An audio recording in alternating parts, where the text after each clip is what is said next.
Boa tarde, vamos começar mais uma live aí hoje sobre por que ler Antônio Lobo Antunes. Estou guardando aqui o Fabrício entrar para chamá-lo. O Fabrício entrou aqui, deixa eu ver, beleza. Boa tarde aí, boa tarde Lucas. Vamos falar um pouco sobre esse escritor. Opa! E aí, Fabrício? Tudo bom, Elton? Tudo Boa jóia? tarde. Foi até rápido, Como acho vai? que vai demorar mais. Completo Tem ignorante da Instagram, tecnologia do Instagram, mas consegui. tem gente que tem Instagram e dá um trabalho, não traz, rapaz? Mas beleza, tudo Providência certinho contigo, divina. né? Foi, graças a Deus. Providência divina. Entrei Muito rapidamente. bom, muito bom. Então vamos começando. Fabrício é uma pessoa que eu nunca encontrei pessoalmente. E, e fora a live que ele já fez, é a primeira vez que eu vejo em movimento também, e ao mesmo tempo agora é a primeira vez. Eu acho que nunca fizemos vídeos juntos, nada disso. Mas tínhamos um grupo ali, mais ou menos há um tempo atrás, de falarmos de literatura e outros assuntos, né? E aí conhecemos, e o Fabrício tem coisas assim que eu acho muito interessante. Essa coisa mesmo do Lobo Antunes, né? Tem um doutorado dele aqui. Eu acho que está tendo um ecozinho aí, Não é? o que eu estou Deixa eu falando. ver. Talvez baixando a volume. Talvez, veja, por favor, qualquer coisa eu tiro o fone. Certo. Veja se continua, por Beleza. favor. E então foi mais ou menos aí nesse período, um pouco depois que o Fabrício fez a tese, que eu o conheci, né? E depois eu encontrei a tese, conversamos um dia sobre isso até. E então assim, o Fabrício escreve no Estado da Arte, faz umas postagens também no Facebook, e eu gosto muito do que ele posta. Temos algumas semelhanças assim, por exemplo, ter fé na literatura contemporânea, né? E que tem muita coisa boa, por exemplo, né?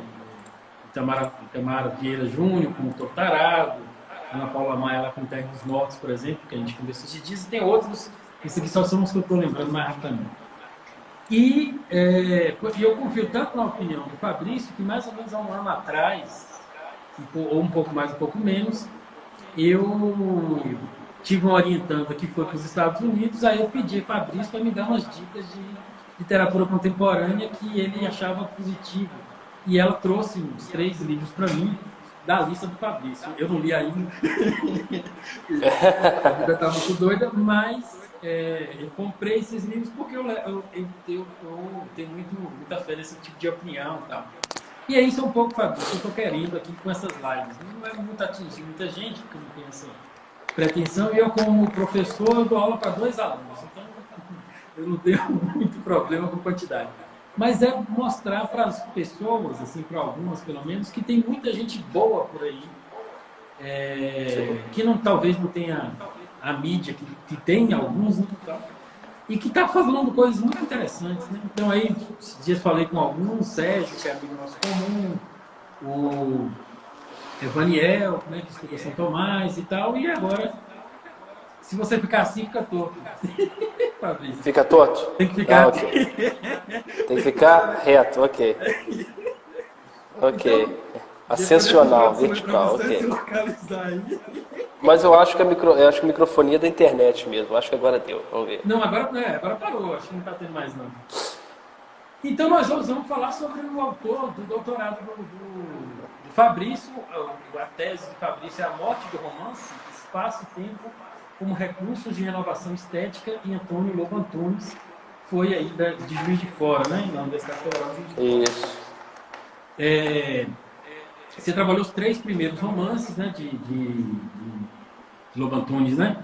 E que são os que eu, não os 3, mas são os que eu conheço, tá por aí, nesses aí. E aí nós vamos conversar então sobre tudo. E eu, para quem não sabe Lobo Antunes, eu vou fazer aqui uma brevíssima biografia, lendo alguns detalhes no próprio Wikipedia. E nasceu em 1942, fez aniversário ontem, que eu achei super coincidência, muito massa. Uhum. 38 Coincidência anos. demais. É psiquiatra, né? E esses Sim. primeiros romances, pelo menos, tem muito essa presença, né, da questão psiquiátrica. Até porque o primeiro, eu acho que ele é um psiquiatra, se não me engano, o Memória de Elefante, né? E a personagem principal. E ele publicou em 79, que fez parte do trabalho do meu projeto de extensão. O Lobo Antunes tem muitos livros, assim, é uma coisa impressionante, escreveu muito, felizmente.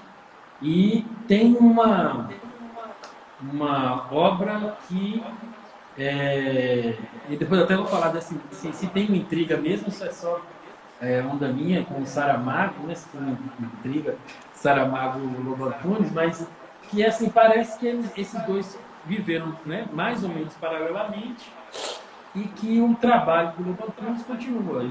Tem livros de entrevista, livros como é que chama? Tem muitas obras sobre ele já. Não deve demorar muito para a gente ver a tese do Fabrício, né? Eu acho publicado no livro. O que o Fabrício deve sair por aí. Então, esse autor, por que eu resolvi fazer? Primeiro, porque é um autor que está vivo, eu acho bom a gente lembrar das pessoas vivas e aquelas que estão contribuindo, né? Ele já tem um pouco mais de idade, mas ainda assim é um autor que tá ativo ainda, né? Talvez não tanto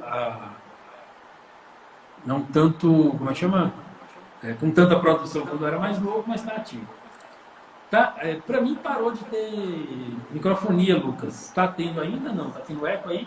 Só para saber que é uma Dá aula. um pouquinho do eco, mas eu acho que é isso mesmo. Eu acho que é mais acústica, talvez, do seu Pode linguagem, ser. mas é perfeitamente compreensível. Beleza. Então vamos lá, Fabrício. Como é que primeiro, boa tarde, como é que o Lobo Antunes apareceu aí na sua vida? Diga aí. Isso é interessante, Nelton, porque uma das coisas hoje em dia, quando nós vamos falar de literatura, e você falou uma coisa que é muito interessante, né? Que a gente pensa igual, essa questão do número. Hoje em dia, ainda mais nesse regime de sinais, como já disse o Tom McCarthy, em que tudo é sinalizado, é curtida, é o coraçãozinho do Twitter, nem sei como é que é aqui no Instagram, imagino que seja um coração também. Mas esses sinais de aprovação que acabam sendo até mesmo monetizados, isso, de certo modo, é destrutivo à vida do espírito. É destrutivo à vida do espírito. A gente sabe que, de certo modo, a literatura ela é conduzida, né, pelos autores, pelos leitores e críticos. O crítico nada mais é do que um leitor mais especializado, né, então ele acaba sendo também um intermediário entre o autor e o leitor. Então todo leitor, de certo modo, é um crítico, mas o crítico é um leitor especializado, vamos colocar assim. Então a literatura é levada a cabo por esses três agentes, vamos colocar assim, humanos. Claro que há outros fatores, sociais, culturais, econômicos, mas digo humanos. Mas é por poucos autores, por poucos críticos e por poucos leitores. O movimento da literatura é sempre muito exíguo, muito pequeno. Não quer dizer que seja fraco. Como disse já o próprio livro de Zacarias, né? O dia dos humildes começos. Né? Não desprezeis o dia dos humildes começos. Tanto na teologia quanto na literatura, fazendo uma analogia aí, os dias são sempre humildes, mas o fim, o radiar desse dia é glorioso. E eu digo isso por quê? Porque falar de literatura sem falar da carga pessoal, da carga moral, da carga emocional do leitor e do crítico é uma literatura descarnada, uma literatura abstrata. A gente vendo muita discussão hoje política, social no Brasil, a gente vê que são discussões descarnadas, nominalistas. O meu primeiro contato com o Lobo Antunes, na verdade, foi um contato indireto e até mesmo posso dizer, eu vou falar um pouco depois, se der tempo, do processo de lateralização ou lateralidade na obra do Lobo Antunes, né? Mas foi um processo lateral. Por quê? Já adiantando um pouquinho, ao menos nas universidades públicas do Sudeste, não vou falar mais para lá, embora hoje eu moro no Nordeste, mas ao menos nas universidades do Sudeste, o que eu vejo quando se trata da literatura portuguesa contemporânea é uma ênfase maior na figura de Saramago, até por conta do Nobel. A gente sabe que houve todo um soft power do governo português, né, de distribuição de obras do Saramago, para que o restante da Europa conhecesse um pouco mais a literatura portuguesa, e o Saramago veio à tona aí como vencedor do Nobel, e por isso ele acaba recebendo um destaque maior. E o professor, na época, o professor Edmilson, muito famoso inclusive, lançou agora um livro de poemas pela editora 34, um exemplo de pessoa e de intelectual. Ele comentou, até o mestrado dele foi sobre o Lobo Antunes. Mas no mundo de Portugal há outros autores também, como Mário Cláudio e o Lobo Antunes. E aquele nome me chamou a atenção, Lobo Antunes, né? Um nome bastante sugestivo. E aí eu fui procurar. E um dia, num sebo, a Alfaguara, com aquelas edições belíssimas, tinha reeditado, se não me engano, o Conhecimento do Inferno. E a capa do Conhecimento do Inferno na edição brasileira é lindíssima. É um retrovisor, ou melhor, é a fotografia de um retrovisor. E no retrovisor você vê toda a estrada, né? Aquilo que o carro deixou para trás, naquilo que parece um ambiente daquelas high plains americanas, né? Naqueles grandes desertos, grandes regiões áridas dos Estados Unidos. Então, ou seja, Conhecimento do Inferno já é implicada a questão da memória, e uma memória infernal, que vai ser uma coisa que perpassa a obra do Lobo Antunes. E eu gostei muito daquela capa, e, na verdade, deixei esse livro estacionado e comecei lendo, primeiramente, Os Cus de Judas. E foi esse meu primeiro encontro com a obra do Lobo Antunes, né? E me apaixonei por aquela... Isso nos primeiros livros dele, principalmente, né? Na chamada Trilogia da Aprendizagem, que seria Memória de Elefante, o primeiro, Os Cus de Judas e o Conhecimento do Inferno. Aquela linguagem pletórica, muito metafórica, barroca, muito disso que é da tradição ibérica que nós herdamos, né? O Viana Mugg fala, por exemplo, né, quando ele vai falar do Brasil como um arquipélago cultural, ele fala de vocês aí da Bahia, né, do enciclopedismo baiano, né? Nosso querido Rui Barbosa é um exemplo disso, dessa pletórica, dessa torrente de metáforas, de citações, de versos e tudo mais, que também se encarna num personagem aí que nós disputamos, que é o Padre Antônio Vieira, né? Nós falamos que ele é nosso, os portugueses falam que são deles, né? Claro que são brincadeiras à parte, mas... Ele é baiano. Que ele é baiano, né? Sim, ele foi educado. É aquelas figuras, vamos colocar assim, limiares, né? Límbicas da literatura brasileira e portuguesa, como é o caso do Matias Aires também, não é? Que nasceu no Brasil, mas depois foi para Portugal e morreu lá. Então, ou seja, é um autor português, um autor brasileiro. O que importa é que é da literatura, é isso que estamos aqui para falar, da literatura. Do século XVII, XVIII, agora exatamente, não, é uma coisa poderosíssima. Então, assim, aqueles primeiros livros do Lobo Antunes com os quais tive contato, me deixaram literalmente extasiados, né, por essa pluralidade, por essa polifonia, por essa linguagem barroca, pletórica, torrencial, repleta de metáforas que se ligam a metáforas, e por aí vai. Porque eu, particularmente, tenho uma queda por essa escrita mais barroca. Você vê mesmo num autor que a gente já conversou, pelo Message e tal, que é o Cormac McCarthy, né? De certo modo também tem muito dessa linguagem pletórica, barroca e tudo mais. Então foi esse o meu primeiro contato pessoal. Como é que é? Não entendi. Não à toa você nasceu em Minas, né? Não à toa nasci em Minas, exatamente, né? Que é uma alma barroca mesmo. A moça de barroca é Minas. Então aí fica seria esse. Fica justificado. Então seria esse o meu contato inicial com a obra do Lobo Antunes. É claro que depois foi evoluindo para uma coisa mais teórica e tudo mais, mas a teoria na literatura sempre é secundária. A teoria ela serve para aumentar e aprofundar a experiência estética, não serve para anular a experiência estética. Hoje a gente tem essa concepção, né, um pouco equivocada de uma literatura que se submete aos ditames teóricos. Não é bem assim. Não, eu como leitor, assim, eu acho que o primeiro é o encantamento mesmo, né? Inclusive para você estudar um autor, você se encanta, estuda um autor e não faz doutorado, mestrado, sei lá, mestrado, doutorado dele, e não sai odiando, é porque você gosta mesmo. Exatamente. O risco Exatamente. que a demanda de doutorado e mestrado faz com que a gente tenha, né, prazo, produção, não sei o quê, o risco de você sair odiando o autor é um negócio assim, bem possível, né? Bem possível. Eu tenho um amigo que terminou o doutorado em Heidegger, ele nunca mais quis ler Heidegger.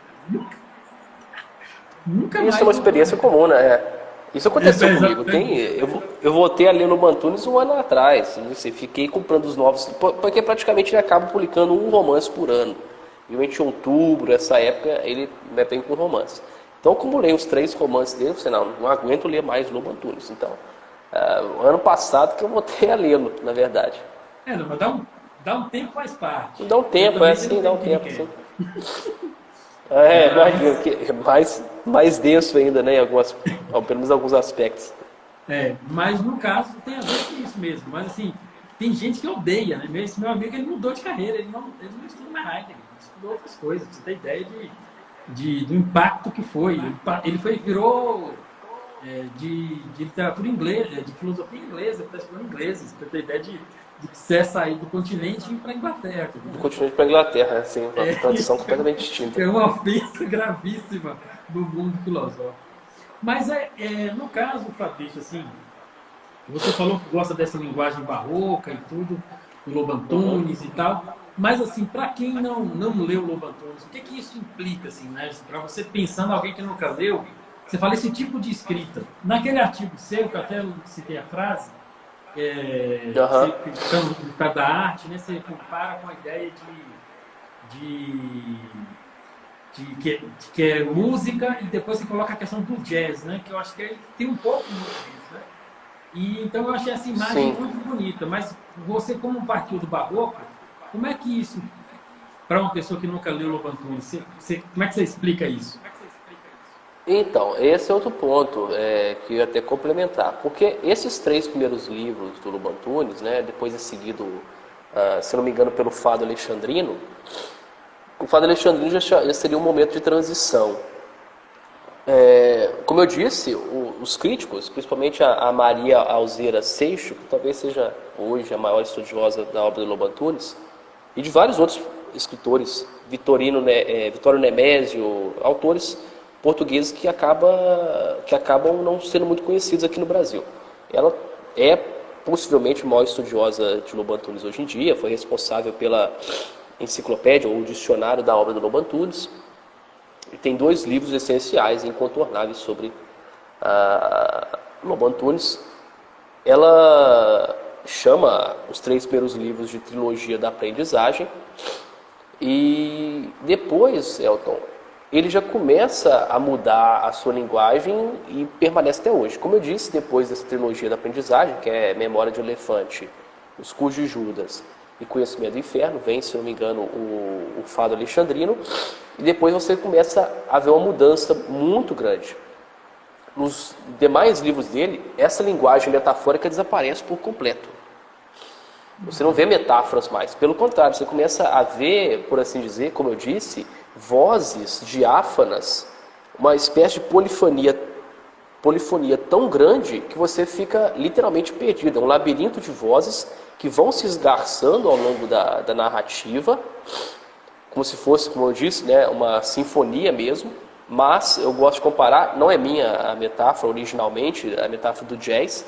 Ele mesmo, o próprio Lobo Antunes, é um fã, confesso, do John Coltrane e de outros também, mas ele cita sempre nas entrevistas do John Coltrane. Mas é muito pautado na questão de síncopes, de interrupções abruptas, de improvisos e tudo mais. Então você vai pegar, por exemplo, seria a segunda experiência que eu tive com o Lobo Antunes, foi quando eu peguei o livro dele, Meu Nome é Legião. Né? Os títulos são sempre maravilhosos, não é, do Lobo Antunes. É impressionante. Caminho com uma casa em chamas, que farei quando tudo arde, que na verdade é um verso do Sá de Miranda. Não é meia-noite quem quer, que é um verso do René Char, se não me engano.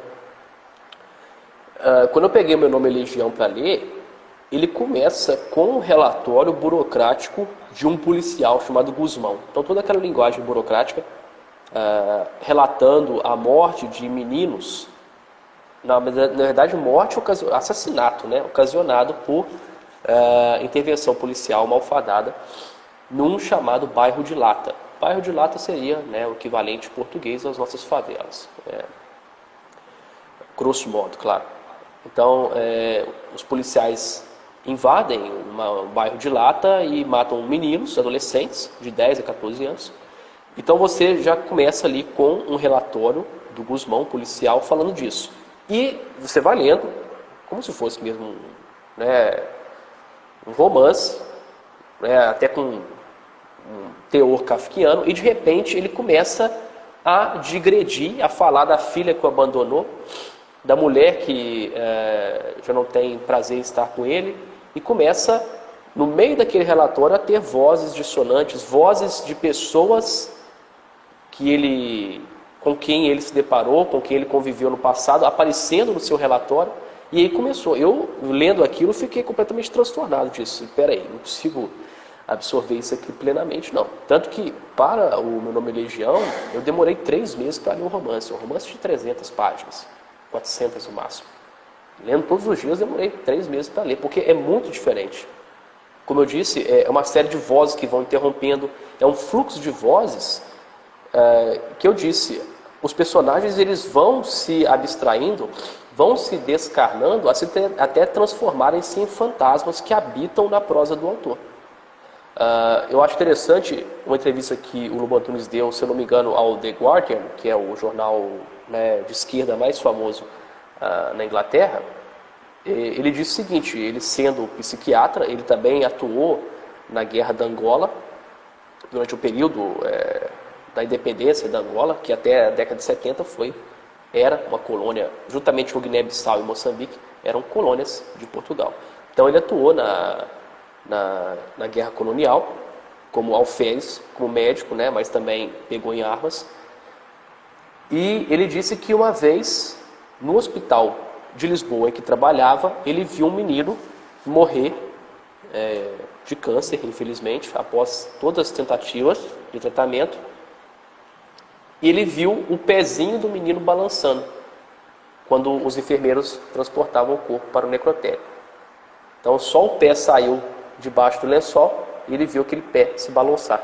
Ele disse que aquilo lhe inspirou com uma fúria metafísica. E foi a partir dessa fúria metafísica que ele resolveu escrever. O Lobo Antunes é um sujeito midiático, né? Vamos colocar assim. Então, a cada momento ele diz coisas, claro, butades, blagues, coisas para chocar mesmo. E a cada momento ele apresenta uma visão alternativa da origem da sua escrita. Há vários anos, eu posso dizer aí, talvez desde Meu Nome é Legião, ele fala que aquele seria seu último romance, né? Desde a última vez que ele falou que seria um romance, já veio mais 15. 2007, isso, já veio mais 15 depois disso, quase. Mas assim, eu acho interessante porque ele mostra aquilo que eu chamei na tese de uma solidariedade da miséria.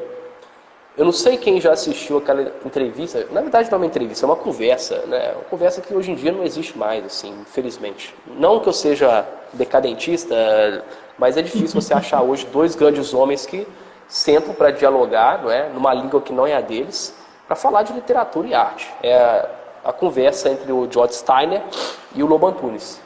Não sei se você chegou a ver essa conversa. Não vi. Ambos conversam em francês. E aí o George Steiner o chama de gênio, chama o Lobo Antunes de gênio, e diz que ele tinha, por assim dizer, uma grande compaixão, uma grande comiseração pela miséria da raça humana. E é verdade. Aí eu, partindo disso, cunhei o termo solidariedade da miséria. No Lobo Antunes, você vê uma grande compaixão.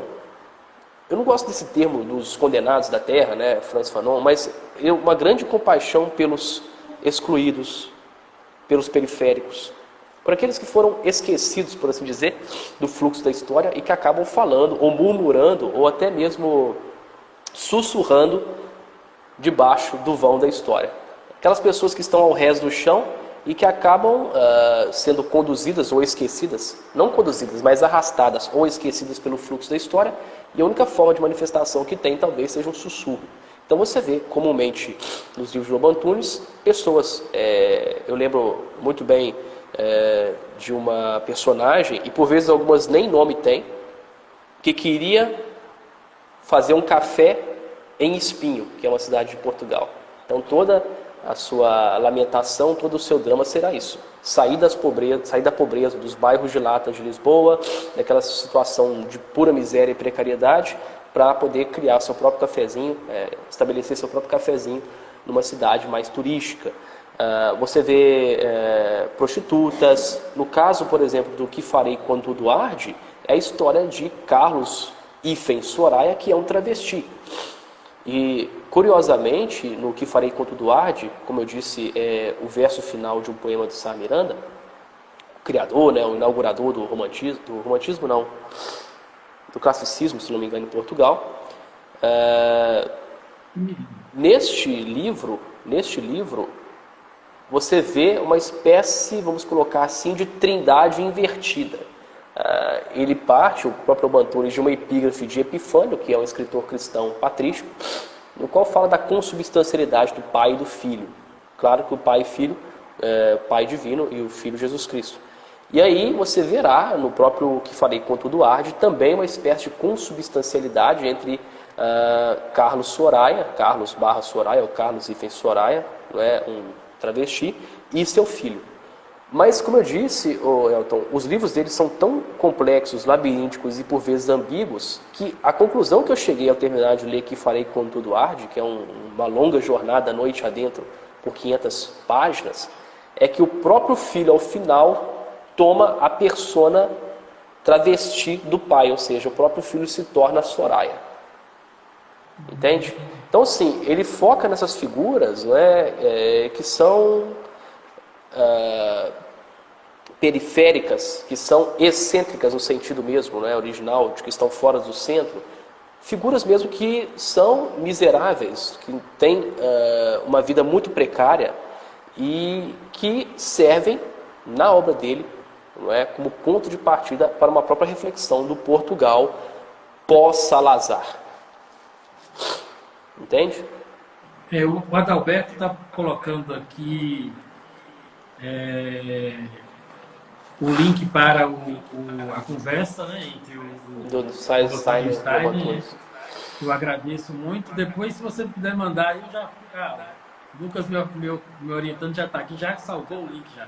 E ele comenta aqui sobre bolos e os que vão, é assim que é o termo? Que é outro tipo. Sobre os rios que vão, assim, que é um poema, poesia, que é do poema do Camões, né?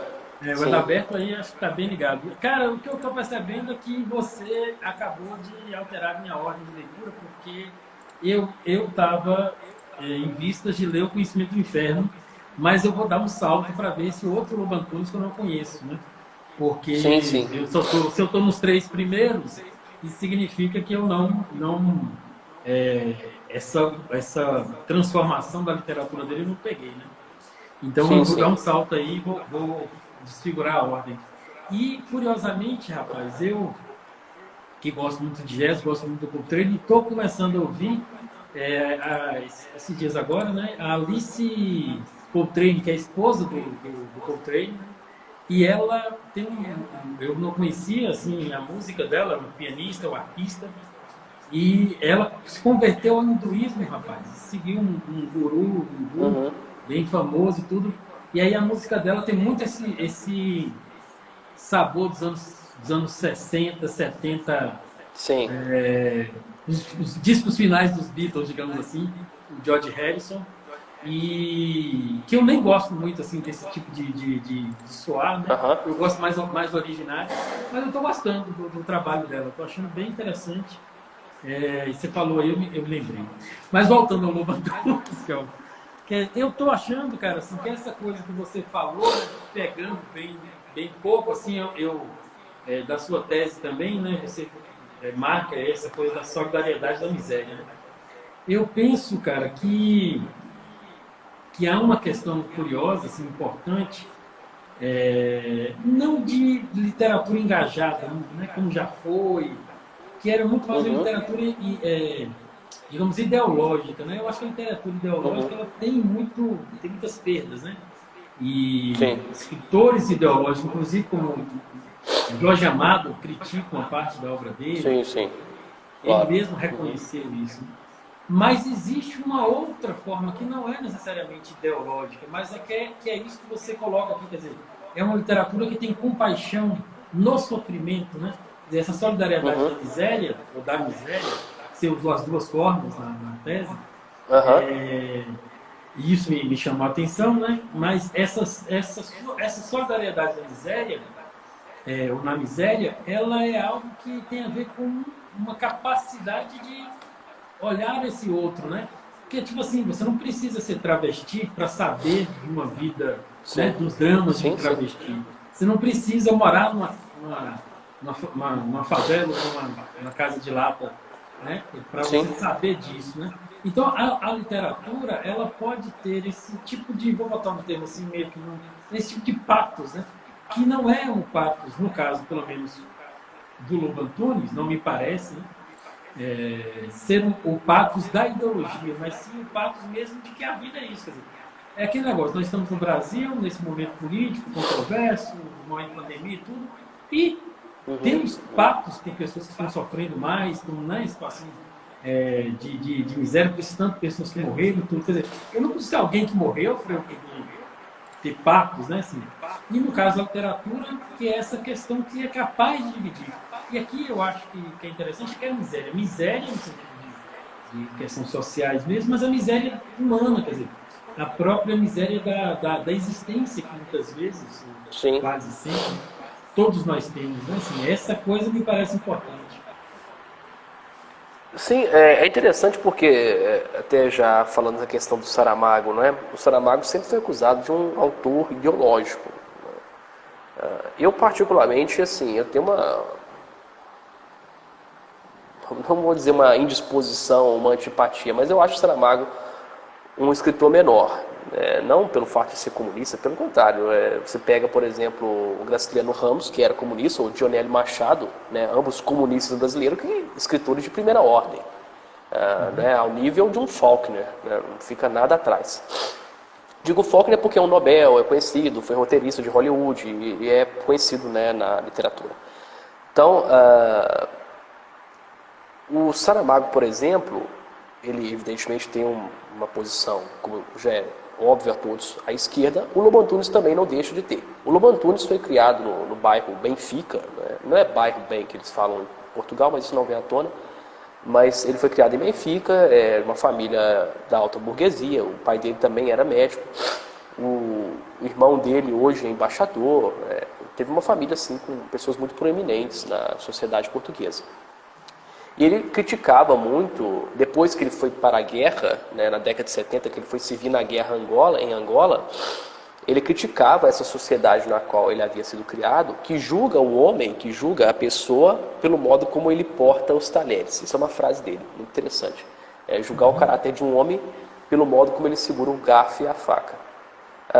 E ele mesmo diz que, na sua confrontação com aquela realidade bélica, lembrando que nessa época a PIDE, que seria a polícia secreta do governo de Salazar, torturava de fato pessoas em Angola. Ele fala, por exemplo, nos Cus de Judas, de agentes da PIDE que torturavam angolanos, inserindo cubos de gelo, no ânus. Ou seja, uma tortura execrável, como toda tortura, evidentemente. Mas ele fala de diversos jovens portugueses que morreram por causa de minas terrestres, que morreram também por crocodilos. Inclusive, esse é outro ponto muito comum na literatura do Lobo Antunes, que é uma espécie de bestiário. O Lobo Antunes, indiretamente e muito sutilmente, retoma essa tradição do bestiário, tanto que você vê isso presente até mesmo em títulos de livros dele, por exemplo, a explicação aos pássaros, exortação aos crocodilos, e o próprio nome dele, né, Lobo Antunes, já tem esse componente um tanto irônico aí. Às vezes ele tem um certo receio de colocar lobos dentro da sua literatura, porque na literatura dele proliferam vários animais, cães raivosos, por exemplo, o Manual dos Inquisidores, uma espécie de Urvater, né, Urvater na verdade, né, com V em alemão tem som de F, Urvater, um pai primordial. Ao final, quando o regime salazarista está desmoronando, a primeira coisa que faz é sacrificar os cães, dar um tiro na cabeça nos cães que lhe foram leais ao longo de toda a sua vida. E como eu disse, na Angola ele viu jovens sendo devorados por crocodilos. Então, Elton, ele tem uma certa epifania política, se eu posso dizer assim, na ou durante a Guerra da Angola. O Lobo Antunes é um homem mais voltado à esquerda. Isso já exclui, não é, essas palhaçadas, não tem outro termo para dizer, não é, que hoje proliferam aí na crítica brasileira, e mesmo das pessoas que não são críticos, mas estão ligados de alguma atualidade à cultura, né, de achar que um autor é bom ou mal por ser de esquerda ou direita. Isso não tem nada a ver. Na literatura, não é? O humanismo é muito maior do que isso. Inclusive, um amigo meu, um português, também fez o seu doutorado em Lobo Antunes, o Ricardo, é uma pessoa de esquerda, não é? Eu, embora não seja de esquerda, e para um europeu eu seria mais voltado à direita, simplesmente por ser cristão, mas temos um amor comum à literatura e principalmente ao Lobo Antunes. Então isso, respondendo mais ou menos essa questão que você propôs aí, que você mencionou, isso já mostra que essa ideologização da literatura é a própria morte da literatura, né? Como o Todorov já falou, né? A ideologizar a literatura é matar a literatura. O que não quer dizer que um escritor não vá trazer elementos sociais, políticos, econômicos para a sua obra, porque afinal ele não vive descarnado, ele está inserido no seu meio. Então havia, né, porque o Saramago faleceu já, mas havia essa espécie de fla-flu literário entre sim, o Lobo Antunes e o Saramago. O Saramago, né, tinha uma antipatia pelo Lobo Antunes, mas o Lobo Antunes é mais, como nós diríamos aqui no Brasil, desbocado. Ele até mesmo, o Lobo Antunes, numa crônica que ele escreve para a Visão, ele cita uma butada, né, uma piadinha da também recentemente falecida Agostina Bessa Luiz, outra escritora excelente, excepcional, escritora portuguesa. Que ela dizia o seguinte: o amigo Saramago fuma, né? Aí o Saramago, né, responde, não, fumar faz mal. Ela disse, sim, mas aí o senhor escrevia menos. Ou seja, a própria Agostina Bessa Luiz tentando incentivar o Saramago a escrever menos, né, por conta da qualidade ou da falta de qualidade de suas obras. Tem essas implicâncias, né? O Lobo Antunes é muito desbocado. Quando o Kazuo Ishiguro venceu o Nobel, ou ganhou o Nobel, sinceramente nem sei qual seria o termo adequado, quando ele venceu em 2017, se não me engano, o Lobo Antunes disse que antes, alguns minutos, diz ele, alguns minutos antes de anunciarem o prêmio, ele recebeu uma ligação de Copenhague, segundo ele. Não sei também o que tem a ver Copenhague com a academia, mas diz ele que recebeu uma ligação de um editor, de alguém influente, que dizia que aquele ano, 2017, ele venceria. E ele fala numa entrevista, mas aí, poucos minutos depois, uma hora depois, saiu o resultado e ganhou aquela, perdão da palavra, aquela merda. Então, ou seja, é um sujeito muito desbocado, não é? Então, ele tem essa psique octagonal, essa psique de UFC, de querer sempre confrontar as pessoas, principalmente no âmbito literário. Mas é um sujeito já muito considerado e homenageado pela própria cultura portuguesa, então ele acaba se aproveitando disso. Eu vi que o Adalberto aqui, nosso querido amigo, perguntou você viu a pergunta, né? Então, que algumas pessoas têm dificuldade. Eu acho que a dificuldade é inerente da própria linguagem barroca dele. Pode falar. Ô, Fabrício, vou ler a pergunta como um todo, né? Aí você responde. Sim, claro. Melhor. Que depois aparece sem aparecer a frase. Né? Se não aparece, aparecer. Alguns agnósticos dizem que tem enorme dificuldade de entender e terminar de ler romances do primeiro Lobo Antunes. Fabrício, o que você explica disso aí? Agora você... Então, uma coisa que é muito presente na literatura do Lobo Antunes também, além da questão do bestiário, ou concomitantemente a isso, é essa visão, ou essa catábase, essa descida ao inferno, tanto o próprio título já está aí, não é? Conhecimento do Inferno, essa longa viagem noite adentro, que é um título do Cellini, né? Que é outro autor muito admirado pelo Lobo Antunes. Lobo Antunes sempre cita 3 autores de cabeceira dele, que é o Faulkner, o Cellini e o Joseph Conrad. Conrad também tem o famoso e incontornável Coração das Trevas, que, de certo modo, é análogo à experiência de Lobo Antunes nas selvas da Angola. Não é verdade? Ou seja, aquilo que o Joseph Conrad testemunha no Coração das Trevas tanto da brutalidade do colonialismo, quanto da própria matéria negra do coração da selva, não aqui entrando em questões nada a ver étnicas, né? Evidentemente eu digo da própria natureza pletórica da selva que, né, não se submete aos ditames humanos, né? É uma coisa refratária à própria ação humana. Então, o próprio Coração das Trevas, ele tem esse análogo, o Lobo Antunes busca esse análogo no Coração das Trevas com sua experiência nas selvas da Angola, onde ele testemunhou o terror, o horror, tanto do colonialismo, como eu disse, foi uma guerra colonial, o Salazar não chamava de colônias, mas sim províncias do ultramar, e onde viu também tortura, sofrimento, explosões, mutilações e tudo mais. Então, você tem na obra do Lobo Antunes essa longa jornada noite adentro. Tanto que vários livros dele contêm já a própria palavra noite ou algo análogo no seu título, né? Você tem, por exemplo, um que é mais ou menos baseado num verso do Dylan Thomas, que é Não entres tão depressa nessa noite escura.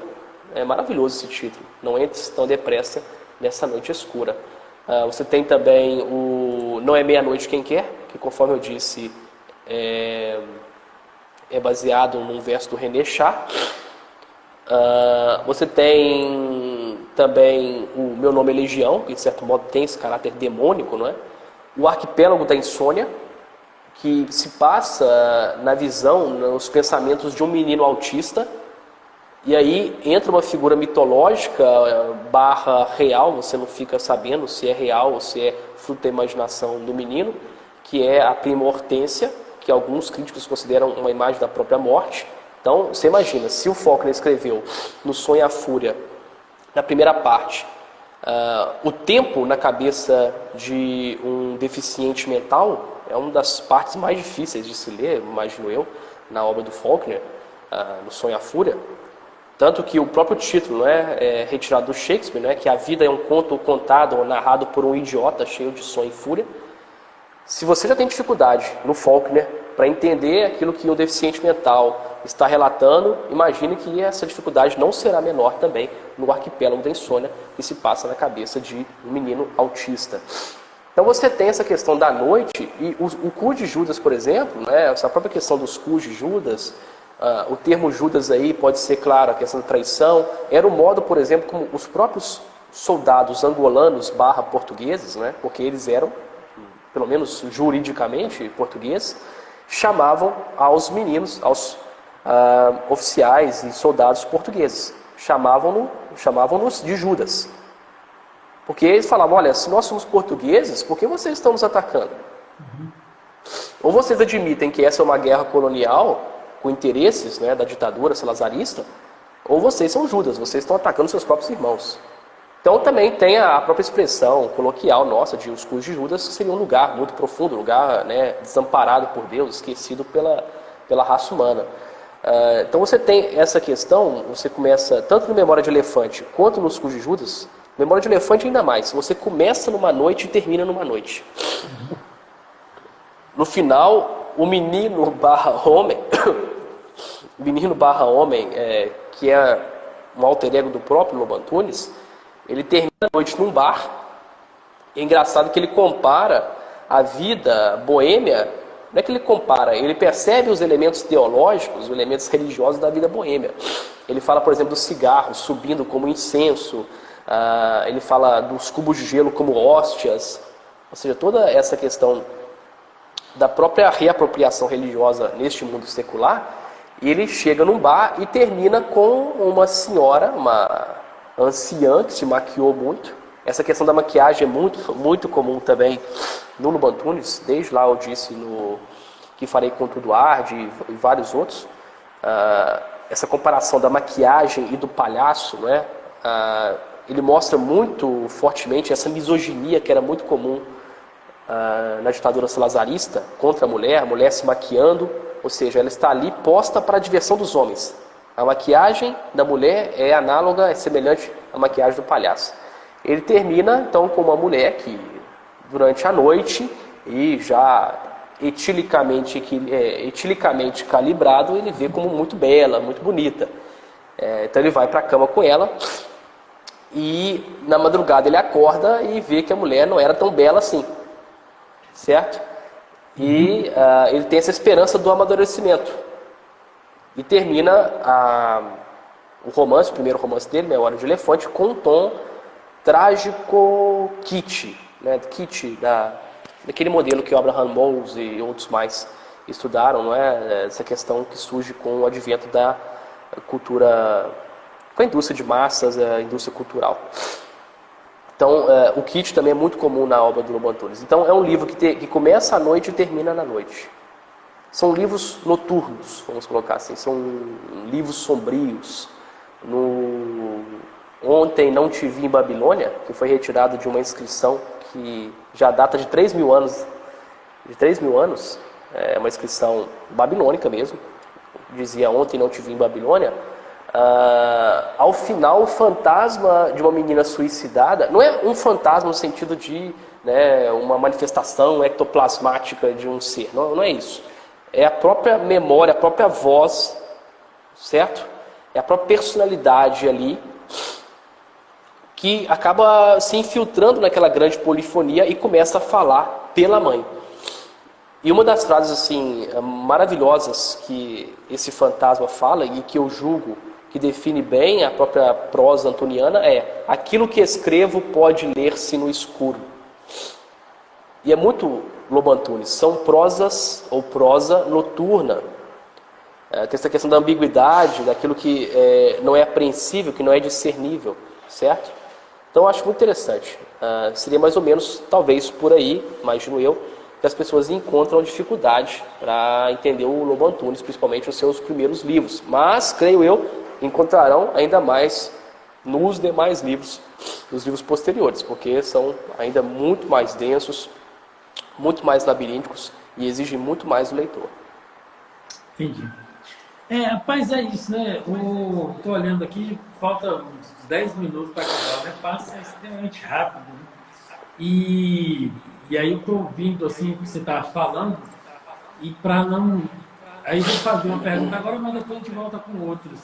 Sim, claro. Ainda, mas aquelas que são mais sintéticas, que para mim a pergunta você já deu vários elementos, mas assim, em termos sintéticos, o que você acha que por que as pessoas devem ler Lobo Antunes, assim, primeiro? E depois, quais seriam os livros que você indicaria como entradas, boas entradas?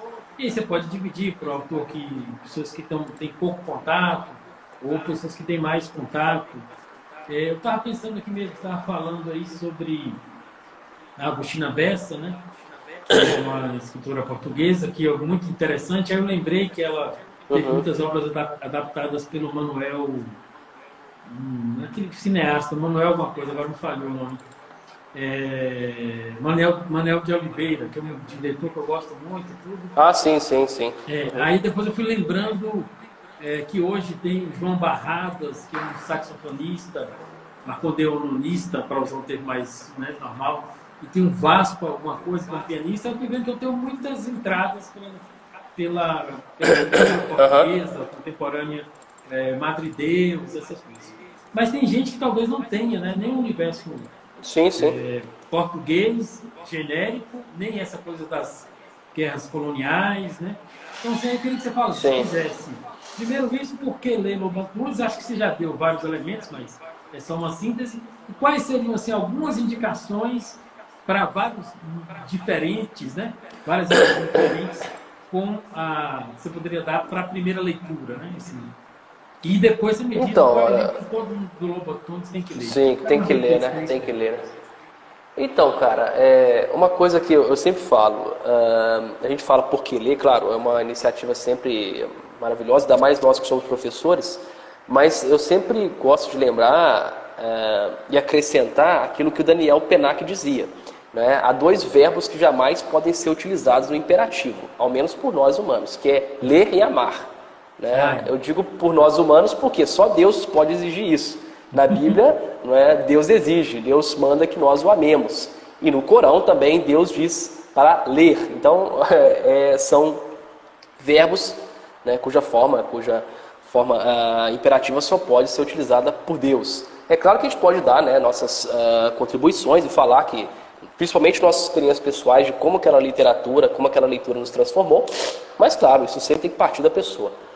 O Lobo Antunes, você falou do Manuel de Oliveira e tudo mais, Manuel Oliveira no caso, em 2016, um cineasta mais novo, mais dessa nova leva portugueses, o Ivo Ferreira, ele fez um filme baseado nas cartas da guerra do Lobo Antunes, não é? Na verdade, essas cartas da guerra foram compiladas, na verdade, publicadas pela Maria José, que foi a primeira esposa do Lobo Antunes, e suas filhas, foram compiladas, né, num livro chamado Deste Viver Aqui Neste Papel Descrito. Outro título também maravilhoso, não é? Deste Viver Aqui Neste Papel Descrito. E essas cartas, evidentemente, Lobo Antunes foi enviando ao longo do tempo em que esteve em Angola para sua esposa, que estava grávida na época, e o Ivo Ferreira se aproveita dela para fazer as cartas da guerra. Então você consegue achar aí até para comprar o filme em DVD. Eu recebi de uma amiga, ela me deu esse filme, esse DVD, e eu assisti. Então acho uma boa... amigos, viu, bicho? Então, assim, eu acho uma boa entrada ao universo do Lobo Antunes, assim como Deixa de Ver neste papel descrito, que são cartas dele. Mas, assim, eu diria, é essencial ler Lobo Antunes, porque o Lobo Antunes, ele encara esse desafio que hoje está proposto à própria literatura. Aquilo que o Todorov já dizia, a literatura em perigo, ou seja, o formalismo, o niilismo, tudo isso colocam, né, o niilismo, o relativismo, o formalismo, colocam dificuldades, entraves e até mesmo postulam a morte da literatura. Tanto que o título da minha tese é uma indagação, a morte do romance. Em 2016, 2014, se não me engano, o próprio crítico, o excelente crítico Alfonso Berardinelli, escreveu um livrinho, escreveu um ensaio, que depois foi compilado em livro, chamado Não Incentivem o Romance, no qual ele dizia que o romance ele era uma forma que surge e que só faz sentido dentro da sociedade democrática. De fato, né, a gente bem sabe, estudando até as próprias condições e fatores de produção do romance, né, o folhetim cor-de-rosa e tudo mais, a gente vê que o romance ele foi feito, né, ou ele busca responder uma necessidade, um anseio da sociedade burguesa, que foi plenamente, ou pelo menos extensivamente alfabetizada, que tinha agora mais tempo para lazer, que buscava, de certo modo, ligar-se, né, de certo modo, a um lastro ancestral, assim como a nobreza tinha antes. Agora a burguesia vai fazer isso. Então ele vai dizer que o romance só faz sentido numa sociedade democrática. E uma vez que nós estamos entrando agora numa nova formulação, até mesmo um desafio, uma erosão da sociedade democrática, né? Não sei o que é, nós não sabemos bem o que é, se é o fim da democracia, se é a transformação, se é uma nova formulação, né, de ordem política.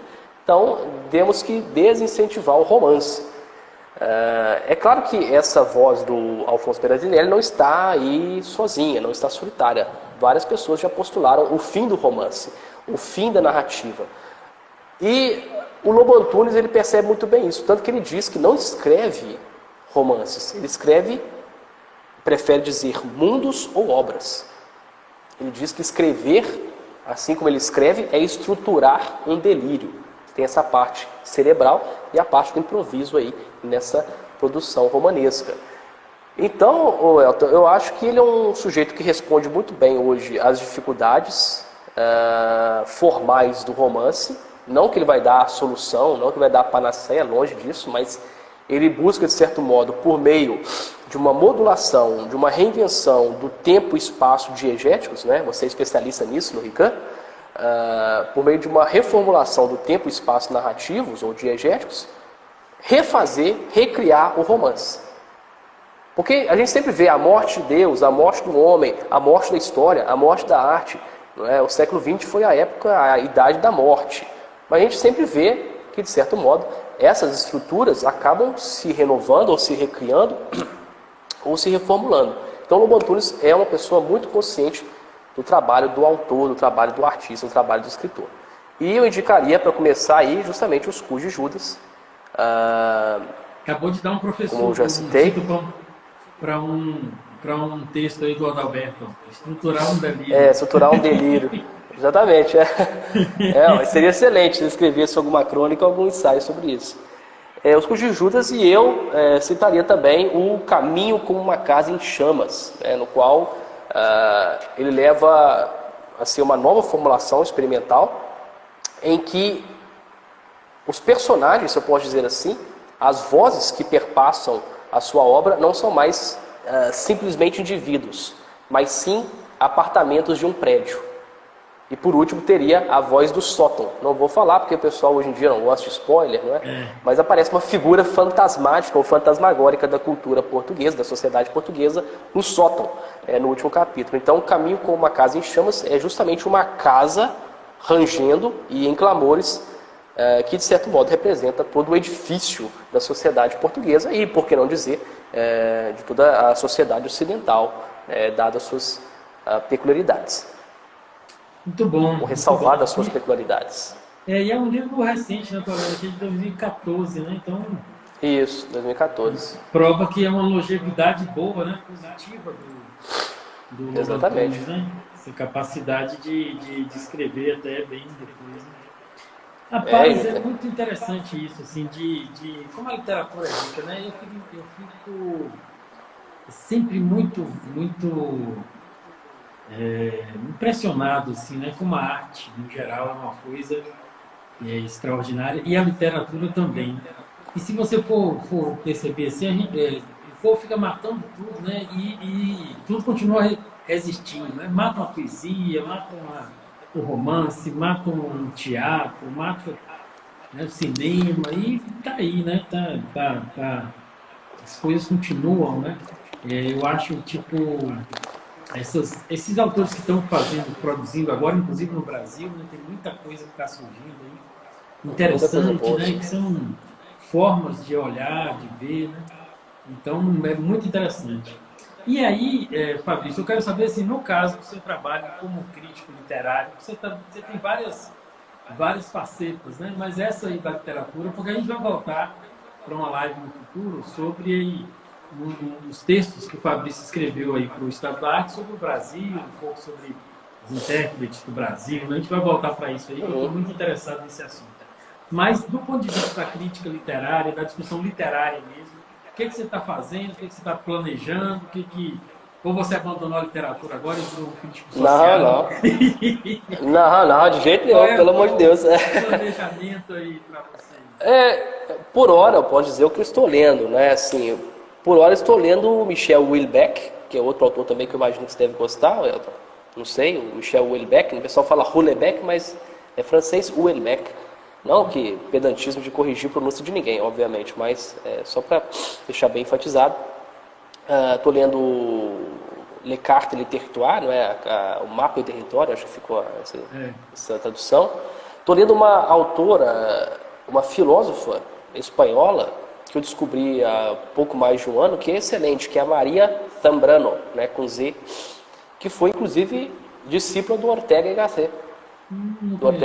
Então ela escreveu um livretinho que é tão rico, mas tão rico, que ele tem 100 páginas, mas eu estou mais de 2 meses nele, que é o Poesia e Filosofia. Então ela fala, talvez o Adalberto vai gostar muito disso aí, mostrar como que a poesia e a filosofia, né, elas foram artificialmente separadas, né? Então ela propõe uma certa reaproximação, porque ambas partem do Talmazen, não é? Do espanto, da admiração perante a diversidade do real. Então ela fala que, embora tenham a mesma gênese, claro que tanto o poeta quanto o filósofo vão trilhar caminhos distintos, mas a gênese, né, o impulso primeiro do seu trabalho é o mesmo, né? A admiração, o espanto perante a realidade. Estou lendo esses dois. 30 segundos para acabar. 30 segundos. E é isso, mas não, pelo contrário, não abandonei e por enquanto estou escrevendo um pouquinho, uma abordagem mais literária sobre a série True Detective, uma série que estreou em 2014 e teve mais 2 temporadas. Maria Sambrano, tá? Poesia e filosofia, Beto. E é isso. Agradeço, pessoal, pela atenção. Muito obrigado, Fabrício. Desculpe aí as cortações, mas Não, de modo Instagram nenhum. nesse formato mesmo. Sem problema. Voltaremos em breve, ou não muito demoradamente, a conversar mais. Abraço.